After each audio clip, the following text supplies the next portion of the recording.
Uttarakhand PCS mains, देखिए आपको अपर भी देना है, किसी को लोअर देना होगा या दोनों भी देने होंगे।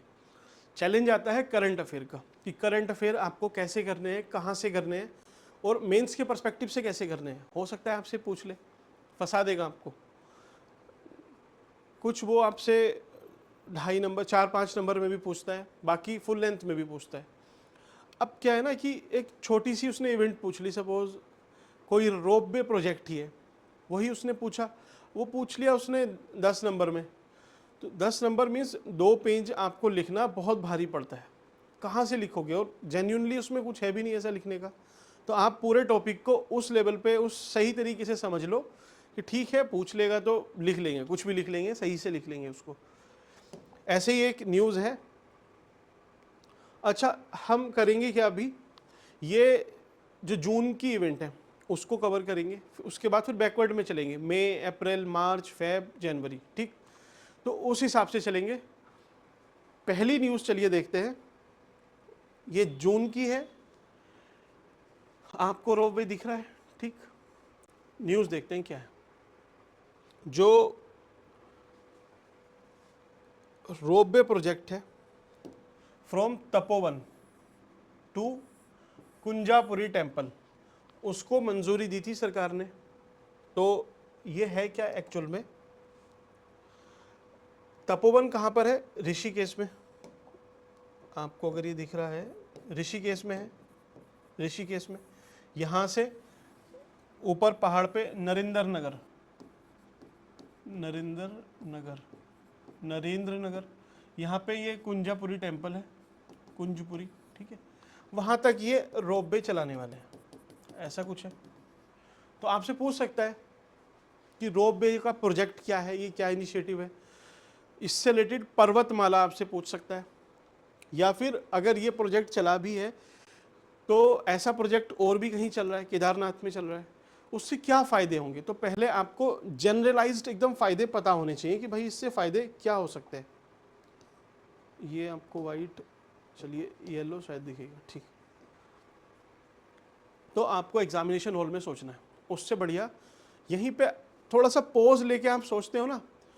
या तो आपके पास 2 तरीके हैं, आप एक न्यूज़ को 5 मिनट पढ़ के और फिर डेली उसको रटते रहो, फिर 10 बार 20 बार रिवाइज करो। दूसरा है कि एक ही न्यूज़ को, क्योंकि कम न्यूज़ इसमें कवर करनी है, फ्री तो है नहीं, उसको ज़्यादा अच्छे से पढ़ लो, समझ लो, भले ही 10 मिनट 20 मिनट लग जाए, फिर आपको रिवीजन की भी ज़रूरत नहीं पड़ेगी, एक रिवीजन से काम हो जाएगा। तो इससे देखिए बेनिफिट क्या होगा, आप खुद सोच लो। आपकी कनेक्टिविटी बढ़ जाएगी, कनेक्टिविटी बढ़ेगी, ठीक। दूसरा फ़ायदा क्या होगा, अब देखिए यहाँ से पहाड़ पे जाना है आपको, तो आपको माइनिंग वाइनिंग करके कुछ ऐसी रोड वगैरह नहीं बनानी, तो इको फ्रेंडली है। ये जो कनेक्टिविटी है, ये लास्ट माइल कनेक्टिविटी बढ़ेगी। लास्ट माइल मीन्स एकदम यहाँ पे कोई लास्ट गांव है, उसकी भी कनेक्टिविटी एक तरह से इंश्योर हो जाएगी। तो कनेक्टिविटी बढ़ी। अब ये जो चल रही है तो इसमें कोई तेल पेट्रोल ये तो लग नहीं रहा है, सस्टेनेबल है, इको फ्रेंडली है, सस्टेनेबल है, तो ये भी चीज़ सही है, कोई प्रॉब्लम नहीं है, ठीक। अब जब इतनी फैसिलिटी मिल जाएगी तो लोग जैसे अभी ऋषिकेश जाते हैं तो उन्हें क्या लगेगा कि यार ऋषिकेश अगर मुझे बाय रोड सपोज नीलकंठी उन्हें जाना होता है महादेव के पास, तो बाय रोड उनको ट्रैवल करना पड़ता है, ठीक ठाक टाइम लगता है 1 घंटे के आसपास, या फिर पैदल जाएंगी तो 3 से 4 घंटे कम से कम उतने लगते हैं। तो कुछ लोग होते हैं कि फिर नहीं, अपना प्लान जो भी है उसको कैंसिल कर देते हैं। किसी की ट्रेन होती है, किसी के पास टाइम कम होता है, किसी को अलग ऑक्यूपेंसी होती है। लेकिन अगर ये काम सक्सेसफुली हो जाता है तो हम देख सकते हैं कि कम टाइम में आराम से पहुंच सकता है कोई भी। तो वो फिर एक अपनी जो भी प्लानिंग बनाते हैं उसमें एक प्लान रखेंगे कि अच्छा हमें टेम्पल में माता के जो भी हैं उनके दर्शन करने हैं, डीटी के, ठीक। तो उससे क्या होगा, आपका टूरिज़्म बढ़ेगा, ठीक। टूरिज़्म में भी स्पिरिचुअल टूरिज़्म या फिर जिस भी चीज़ की कनेक्टिविटी इंश्योर हो रही है वो वाली चीज़ यहाँ पे लिख देना, स्मार्टली लिखना उसको। ऐसे नहीं कि ऊपर यहाँ पे कुछ है तो हिस्टोरिकल साइट, हाँ बोलो स्पिरिचुअल टूरिज़्म बढ़ रहा है, है ना, तो हिस्टोरिकल टूरिज्म कर देना उसको, थोड़ा सा स्मार्टली भी प्ले करना है। अब ये जो प्रोजेक्ट है, अब देखो ये आपको दिख नहीं रहा होगा, ये सब इंडियन कंपनी बहुत मुश्किल से इसको इम्प्लीमेंट कर पाती है, वो बाहर से मदद लेती हैं किसी ना किसी से। तो एक तरह से पब्लिक प्राइवेट पार्टनरशिप भी होती है, पीपीपी। तो ये भी एक इन्वेस्टमेंट का मॉडल है, कहीं पे पीपीपी पूछ ले आपसे, आप इसको लिख सकते हो। तो ये कुछ पॉइंट हुए। बाकी अच्छा देखते हैं इसमें क्या है अपना। तो देखिए इसमें ये पीआईबी की न्यूज़ है, पर्वतमाला योजना की। पर्वतमाला पर्वतमाला पर्वतमाला योजना क्या है, आप इसको भी सिंपली यूज सकते हैं कि last mile connectivity hilly region में इंश्योर करने के लिए योजना चलाई गई है, ठीक है। और इसमें इसके इकोनॉमिकल बेनिफिट है, मिनिमल ग्राउंड कंस्ट्रक्शन चाहिए, ठीक है, रिड्यूसिंग लैंड एक्विजिशन, भाई आपको भूमि अधिग्रहण की ज़रूरत नहीं है, और आपकी जो पर किलोमीटर की कॉस्ट है वो भी बहुत कम है, ठीक, फास्ट भी है ना, एरियल रूट है तो बहुत फास्ट है, आपको टाइम भी कम लगता है। टाइम कितना कम लगता है, अभी जो केदारनाथ, सोनप्रयाग से केदारनाथ में ये जो प्रोजेक्ट है, ropeway project Sonprayag to Kedarnath, उसमें लगभग आपको 36 मिनट लगेंगे टोटल। पहले शायद 8 घंटे के आसपास लगते थे, ठीक, 8 है या 4 है, एक बार इसको चलिए चेक कर लेंगे। लेकिन हाँ, प्रपोज्ड ये है कि लगभग 36 मिनट में आप पहुंच जाएंगे। प्लस इससे फ़ायदा क्या होगा, अब आप 36 मिनट में पहुंच रहे हो तो पैसेंजर जितने हैं वो ज़्यादा चले जाएंगे, तो उनकी फ्रीक्वेंसी भी ज़्यादा हो जाएगी, लगभग 1800 के आसपास पर आवर, 1 घंटे में इतने पहुंच जाएंगे। एक सेकंड में चेक कर लेता हूँ इसमें टाइम अगर अपने पास है क्या, कहाँ पर मिलेगा टाइम का, 1 सेकंड।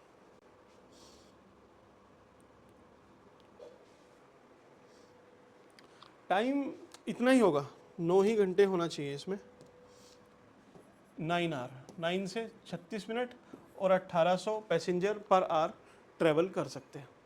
तो ये फ़ायदा है, last mile connectivity, eco friendly. तो ये कुछ ऐसे की पॉइंट्स हैं कि आपसे पर्वतमाला पूछेगा तभी भी यही लिखने हैं, स्पेसिफिक इस प्रोजेक्ट को पूछ लेगा तभी भी यही सारी चीज़ें लिखनी है ना। तो स्मार्टली आपको प्ले करना है। देन ये तो सब इसकी तारीफ़ें की हुई हैं, इकोनॉमी, फ्लेक्सिबिलिटी, लो फुटप्रिंट, तो वो तो चीज़ें चलिए ठीक है। तो आपसे अगर वो पूछ लेता है एक क्वेश्चन, पर्वतमाला क्या है, या फिर ये जो प्रोजेक्ट चल रहा है, पर्वतमाला को समझ लेते हैं, ये प्रोजेक्ट तो उसका पार्ट ही हो जाएगा।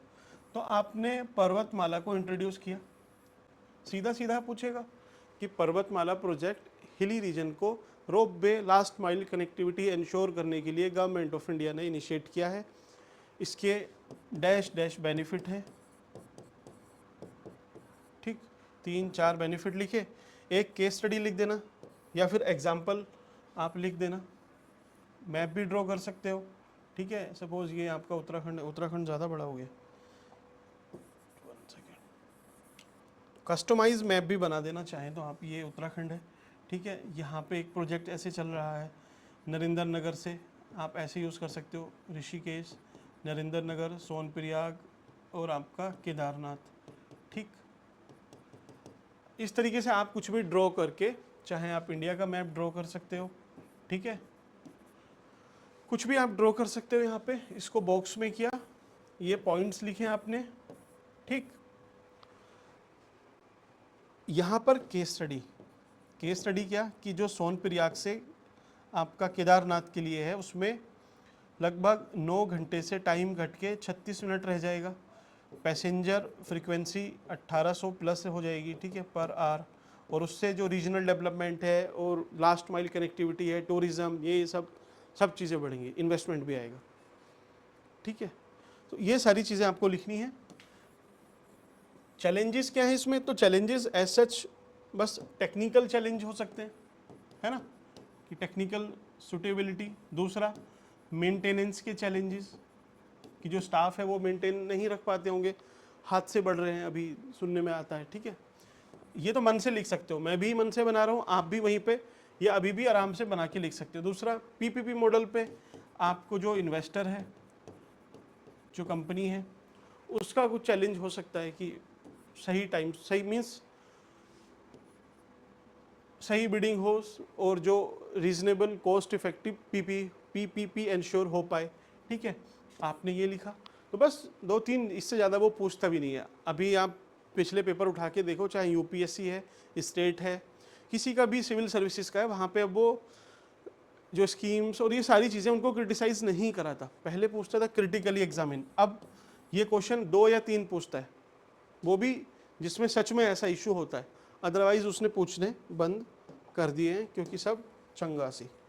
ठीक, पहला टॉपिक आपका होता। दूसरे पे चलते हैं।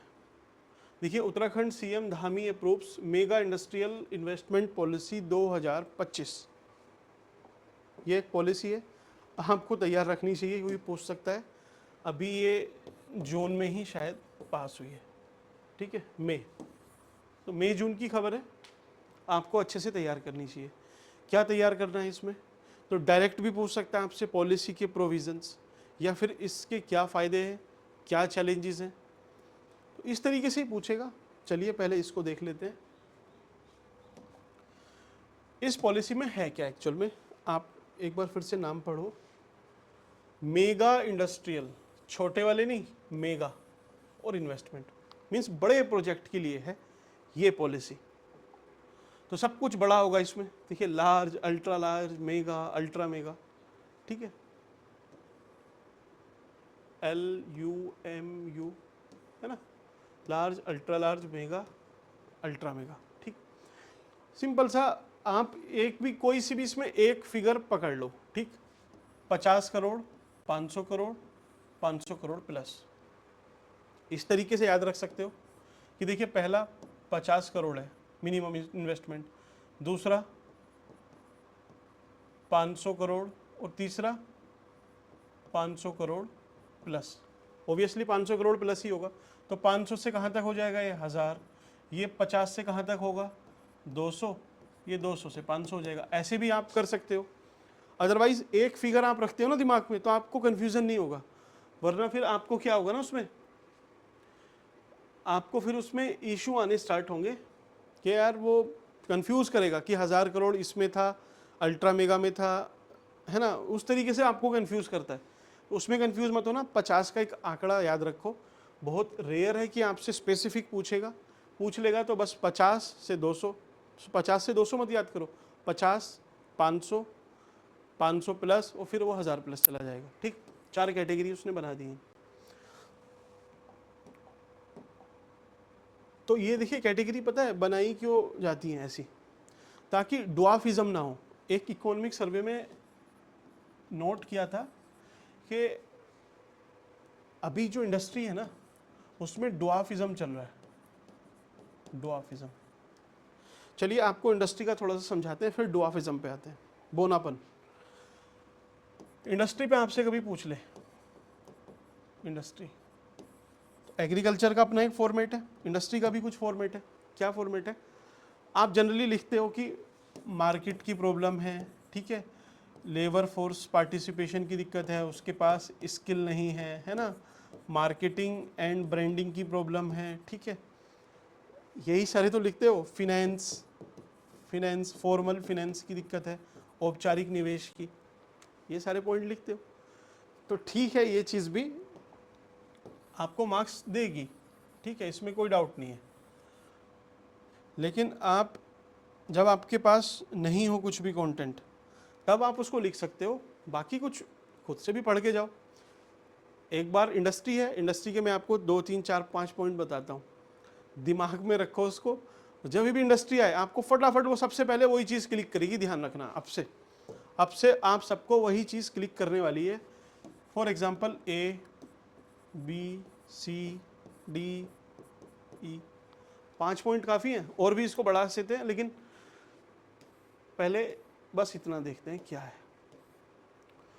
इंडस्ट्री में, क्या प्रॉब्लम है। प्रॉब्लम पूछता है जनरली, फिर सॉल्यूशन पूछता है, और प्रॉब्लम ही पूछेगा इंडस्ट्री में, क्योंकि एक्चुअल में ही प्रॉब्लम है और कुछ नहीं है। अभी देखो, पोस्ट लिबरलाइजेशन हमारा शेयर घट के और शायद 15% के आसपास चल रहा है अभी, जो 25% का टारगेट था उससे भी कम है। तो इंडस्ट्री सच में बहुत बुरी हालत में है। तो उसका पहला इशू क्या है, वो है ए से क्या आता है, एग्रीकल्चर। एग्रीकल्चर तो हमारे यहाँ एग्रेरियन डिस्ट्रेस है। उसमें क्या हो पाता है कि जो फॉरवर्ड आगे के प्लस बैकवर्ड लिंकेजेस डेवलप नहीं हो पाते, ठीक, उस वजह से रॉ मटेरियल की सप्लाई फ्लक्चुएट रहती है और इंडस्ट्री सफ़र करती है। खींच के ले जाओ इंडस्ट्री तक एग्रीकल्चर से, पहला पॉइंट, ठीक। दूसरा बी, तो ये बी क्या है, ठीक, वी ये वाला वी नहीं, इतना वाला वी है, ऐसे वाला वी है, ठीक है, वी सी डी। इसमें जो डी है ये है ड्वार्फिज्म। ड्वार्फिज्म, ड्वार्फिज्म मतलब बोनापन। बोनापन क्या है, देखिए एक इंडस्ट्री जो इतनी छोटी है, अब ये सपोज 2000 में इसकी ऐसी कंडीशन थी, आज 2025 चल रहा है, तो इसको बढ़ के थोड़ा तो बड़ा होना चाहिए था, एटलीस्ट यहाँ इतना तो होना चाहिए था। लेकिन ये आइडियल सिचुएशन है, लेकिन हुआ क्या इंडिया में, इसका आकार लगभग इतना ही रहता है। क्यों? क्योंकि अगर ये इंडस्ट्री बड़ी हो जाएगी तो सरकार जो इसको सब्सिडी बेनिफिट वो दे रही है वो नहीं देती है, तो फिर वो नहीं देगी तो फिर इसके प्रॉफिट कम हो जाएंगे। तो ये क्या सोचते हैं कि भाई छोटा ही रहते हैं, इसी में हमारा मार्जिन सही है, हमें एक्सपेंशन की तरफ नहीं जाना। तो हमारे यहाँ इंडस्ट्रियल एक्सपेंशन नहीं होता, ड्वार्फिज्म ही रहता है। अब आप देखो सरकार ने एमएसएमई की जो डेफिनेशन है वो भी चेंज की है, उसको भी बढ़ाया था कि 5 करोड़ 10 करोड़ है ना, 50 करोड़ विद इन्वेस्टमेंट। तो वो आप देखो पिछले 2-3 साल से, मींस पोस्ट कोविड, सरकार एमएसएमई की डेफिनेशन चेंज करती जा रही है और उसको बढ़ाती जा रही है। बहुत जल्दी से इतनी चेंज नहीं होते, लेकिन 2-3 बार वो चेंज कर चुकी है। क्यों? क्योंकि उसे इंडस्ट्रियल एक्सपेंशन पे ध्यान देना कि भाई बड़ा ब्रैकेट रखेंगे ताकि इंडस्ट्री कम से कम एक्सपेंड तो कर पाए। हम छोटा रखते हैं, बेनिफिट कम ही देते हैं, तो फिर क्या करेंगे कि जितनी इंडस्ट्री है वो छोटी ही रहेंगी और इतनी ही रह जाएंगी। तो ऐसा एक इशू आया था, अब सरकार इस पर ध्यान दे रही है और हो सकता है इंडस्ट्रियल एक्सपेंशन बढ़े। इसी के लिए एक स्कीम भी लेके आए थे हम, PLI scheme, production link incentive, कि देखो आप अपना प्रोडक्शन बढ़ाओ, जैसे जैसे प्रोडक्शन बढ़ाओगे आपको हम 5 से 6% की शायद सक्सेसिव आपको सब्सिडी मिल रही थी इस पर, अभी बंद हो गई है, लेकिन फिर से कोई ना कोई स्कीम ऐसी सरकार लेके आएगी, बहुत सक्सेसफुल रही है, ठीक।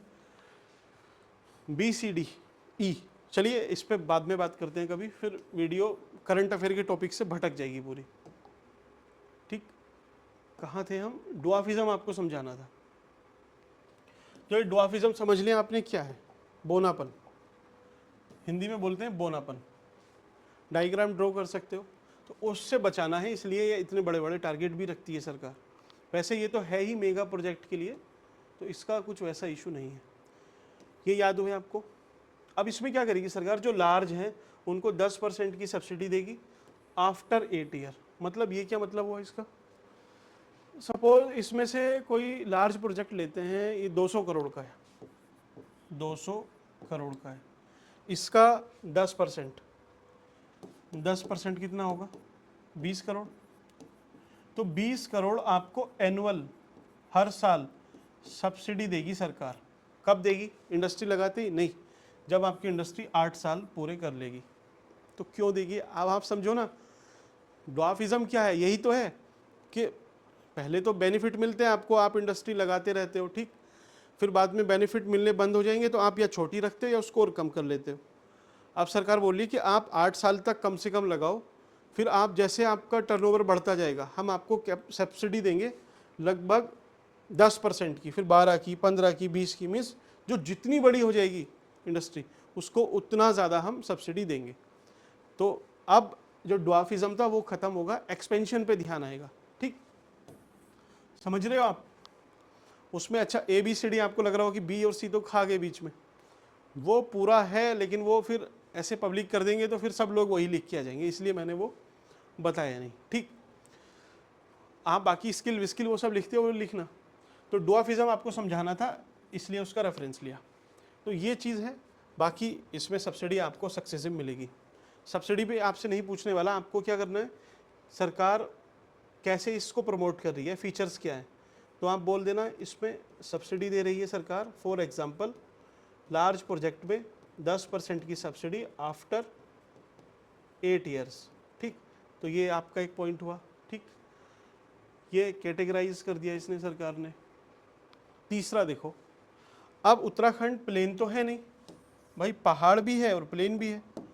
अभी जो उत्तराखंड में प्रॉब्लम आई है वो यही तो है कि सारी इंडस्ट्री इधर आ चुकी हैं, नीचे हैं सब। इधर सितारगंज में है, हरिद्वार में है, देहरादून के आसपास है, काशीपुर में है, ठीक है, यहाँ पर है सारी इंडस्ट्री। तो फिर यहाँ तो कोई लगाएगा ही नहीं।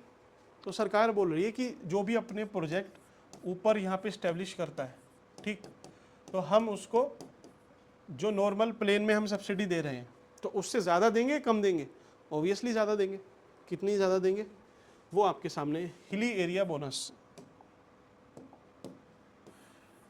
2% की एक्स्ट्रा सब्सिडी मिलेगी आपको। ठीक है, अगर आप जैसे उत्तरकाशी, चमोली, पिथौरागढ़ यहाँ पे इंडस्ट्री लगाते हैं तो आपका देखिए इंडस्ट्रियलाइजेशन इन हिली रीजन, चमोली वगैरह कहाँ है, चमोली, उत्तरकाशी, ठीक है, पिथौरागढ़, ये सब यही तो है। तो यहाँ पे इंडस्ट्रियलाइजेशन हिली रीजन में प्रमोट करना है। तो इससे क्या होगा, इससे एम्प्लॉयमेंट भी जनरेशन होगा, है ना, एम्प्लॉयमेंट जनरेशन होगा। अब पिथौरागढ़ में ही आपको रोजगार मिल जाएगा तो आप क्या नीचे आओगे, नहीं आओगे, माइग्रेशन कम होगा, माइग्रेशन कम होगा। ठीक, अब यहाँ पे फैक्ट्री लगी है, यहाँ पे वर्कर हैं और बाकी सारी एक्टिविटीज़ खुल जाती है ना। सपोज कोई एक टायर की ही कोई कंपनी वहाँ पे लगती है। कुछ लोग क्या करते हैं कि भाई हमें पार्सल करके मंगाना है कोई सामान, तो वहाँ पे जो पार्सल के ऑफिस हैं वो खुल जाते हैं। जो अब पार्सल किस चीज़ से करते हैं, वो पॉलीथीन से, तो जो पॉलीथीन बनाने वाली है छोटी मोटी यूनिट वो लग जाती है।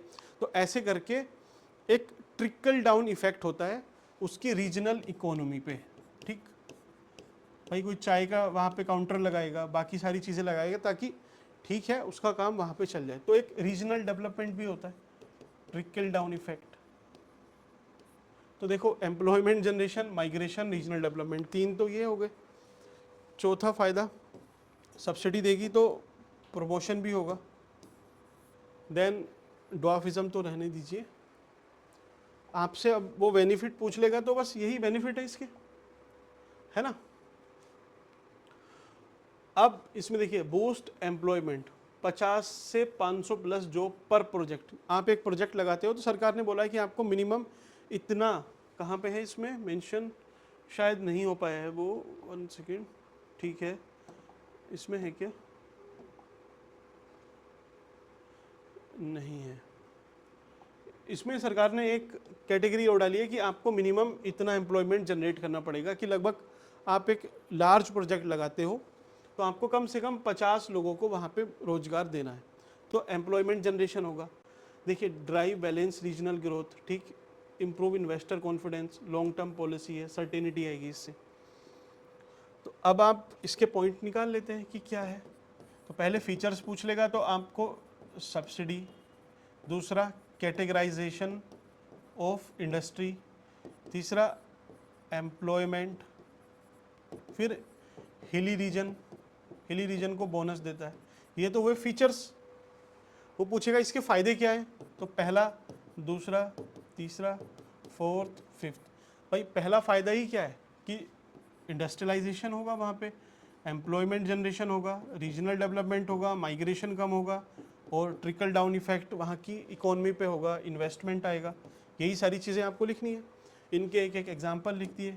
ठीक, एम्प्लॉयमेंट में जैसे 50 की मिनिमम लिमिट रखी है, रीजनल डेवलपमेंट जैसे हिली रीजन रखा है, 2% की सब्सिडी, ऐसे करके आप लिख सकते हो।